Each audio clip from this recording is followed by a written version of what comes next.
Hello friends, कैसे हैं आप सब। तृप्ता साइकिल का आप सबको प्यार भरा नमस्कार।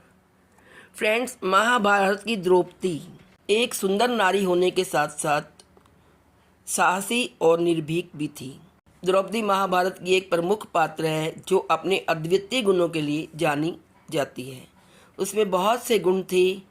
वो दूसरों से लड़ने की शक्ति भी रखती थी और अपने अधिकार के लिए भी वो बहुत लड़ती थी और आवाज़ उठाती थी। वो उसमें सेल्फ कॉन्फिडेंस यानी कि आत्मविश्वास भरा हुआ था और वो अपने पतियों के साथ वनवास में भी उसने पूरा साथ दिया और छाया बनकर उनके साथ बनी रही। इस प्रकार वह सहयोगी स्वभाव की भी थी। तो आइए जानते हैं इस वीडियो में कि महाभारत की द्रौपदी में प्रमुख गुण कौन से थे, क्या क्या क्वालिटीज़ थी द्रौपदी में।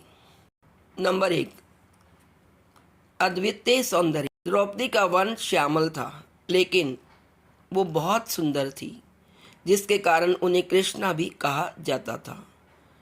उसके नैन नक्श और चेहरा इतना मनमोहक था कि उन्हें देखकर लोग मोहित हो जाते थे। इस प्रकार वे अत्यंत सौंदर्य की मालकिन थी, स्वामी थी। नंबर 2, साहस और निर्भीकता। साहस तो द्रौपदी में कूट कूट कर भरा हुआ था। द्रौपदी ने विवाह के बाद जीवन में अनेक कठिन परिस्थितियों का सामना किया, जैसे कि सभा में उनका अपमान या वनवास में पांचों पांडवों के साथ वन वन भटकना।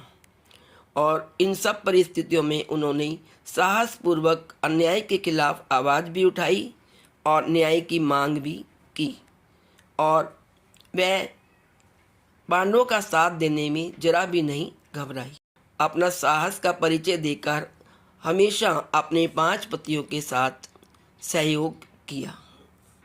नंबर 3, बुद्धिमत्ता और विवेक।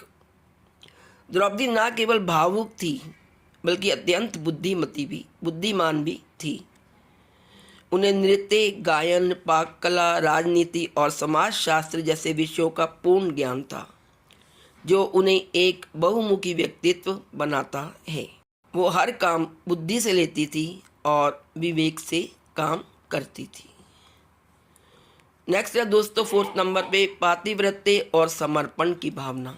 जब द्रौपदी का विवाह हुआ तो केवल अर्जुन स्वयंवर में उनका विवाह हुआ था, लेकिन अपनी सास कुंती के कहने पर उसने 5 पांडवों के साथ विवाह किया और अपने पातिव्रत्य धर्म को निभाया। अपने शील, स्वभाव और प्रेममय व्यवहार से उसने अपने 5 पतियों को प्रसन्न रखा। उन्होंने अपने पतियों के साथ वनवास और राज्यकाल दोनों समय में छाया बनकर उनका साथ दिया और वह हर वक्त आत्मसमर्पण के लिए तैयार रहती थी। लास्ट बट नॉट लीस्ट दोस्तों 5th है भगवत भक्ति। द्रौपदी धार्मिक विचारों की थी। कठिन समय में द्रौपदी ने भगवान श्री कृष्ण को पुकारा। जब उसका चीरहरण हो रहा था भरी सभा में, तो जब किसी ने भी उसकी पुकार नहीं सुनी, ना गुरुओं ने, ना पत्नियों ने और ना ही समाज ने, तो उस समय उसने भगवान कृष्ण को पुकारा, जिसने उसकी लाज बचाई और यह उसकी गहरी भगवत भक्ति का ही प्रमाण है कि उन्होंने कठिन समय में भगवान को पुकारा और भगवान उसकी मदद के लिए आ गए, जिससे उसकी लाज बच गई। इन्हीं गुणों के कारण द्रौपदी महाभारत की एक प्रेरणादायक और सम्मानित पात्र कही जाती है। तो दोस्तों ये थे प्रमुख गुण द्रौपदी के। आज इस वीडियो में इतना ही। यदि आपको वीडियो अच्छी लगे तो प्लीज़ चैनल को सब्सक्राइब करिए और बेल का आइकन भी प्रेस कर दें, और साथ ही यदि वीडियो पसंद आती है तो इसे लाइक करिए और अपने फ्रेंड्स में शेयर करना ना भूलें। Thank you so much.